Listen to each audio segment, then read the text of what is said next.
और सूर्यास्त तक तुम्हें इसी जगह पर दौड़ करके आना है।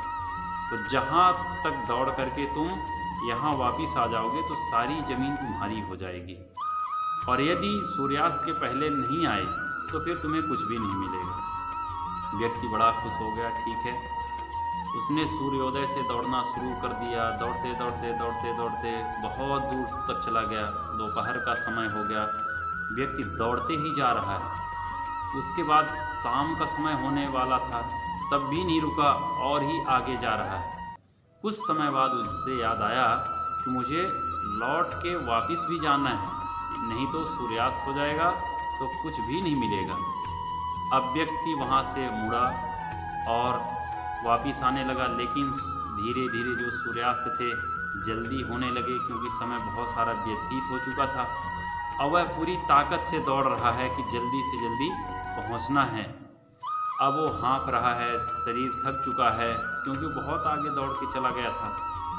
अब सूर्यास्त के लिए समय बहुत कम बचा था। पूरी ताकत लगा करके वो दौड़ा, शरीर थक गया, हाँफ रहा था। आगे चल करके वह गिर जाता है, ज़मीन में गिर जाता है और उसकी वहीं पर रूह निकल जाती है। रूह निकल जाती है।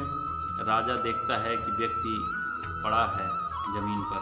राजा कुछ नहीं बोलता है, बड़े गौर से देखता है और एक शब्द कहता है कि इसे 2 ही गज ज़मीन की ज़रूरत थी, ये नाहक में इतना दौड़ रहा था।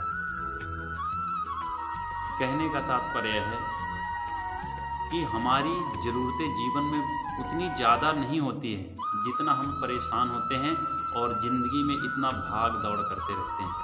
ज़रूरत तो हमारी सीमित ही होती है, लेकिन हम और मिल जाए और मिल जाए, उसके चक्कर में हम जीवन भर भागते ही रहते हैं, लौटने का प्रयास ही नहीं कर पाते हैं। और उसके बाद फिर जब हम लौटते हैं तो हमारे हाथ में कुछ नहीं रहता है। यानी कि हम अपने जीवन में अपने आप इतना व्यस्त कर लेते हैं कि हमारा पूरा जीवन ऐसे ही निकल जाता है और फिर जब हम लौटते हैं तो हमारे पास समय नहीं बचता है, ना तो भगवान के भजन के लिए, न कीर्तन के लिए, और हम यहाँ से विदा हो जाते हैं। जहाँ जाना है, जहाँ रहना है, वहाँ की हम कुछ तैयारी ही नहीं कर पाते हैं और फिर पश्चाताप करते रहते हैं। इसलिए जब भी समय मिले तो भगवान का भजन, कीर्तन, स्मरण करते रहना चाहिए, क्योंकि जीवन में हमें देखा जाए तो ऐसे कभी भी फुर्सत नहीं मिलने वाली। इसलिए जब भी समय मिले तो अपना काम भी करें, भगवान का भजन कीर्तन भी करें। जय श्री कृष्णा, जय श्री राधे।